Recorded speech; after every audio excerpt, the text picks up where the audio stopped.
150 lycéennes sud-africaines en formation pour leur première mission spatiale. Le Meta Economic Development Organization a lancé un programme de formation pour jeunes filles leur permettant de construire des robots spatiaux.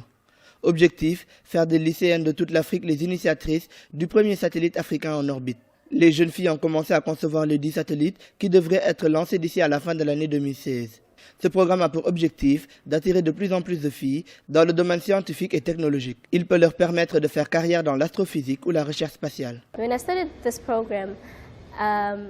Lorsque j'ai démarré ce programme, j'aimais déjà la technologie et la science.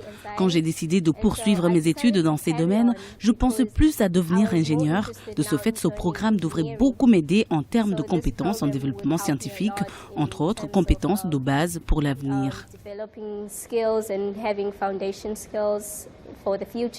Les chiffres montrent que le nombre de femmes qui travaillent dans la science est chronologiquement bas, surtout en Afrique. Un faible résultat notamment dû à la pauvreté et au mariage précoce.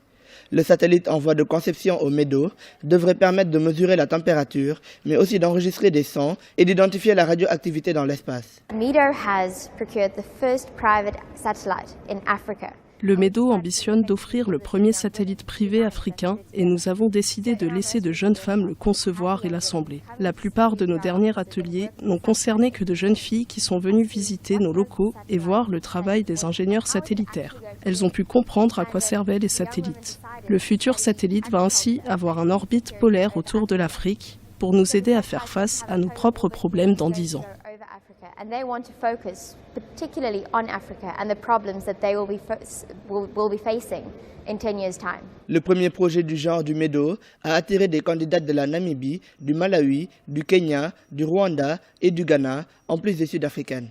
Au cours des prochains camps périodiques d'une semaine, elles tenteront d'améliorer leur projet satellitaire.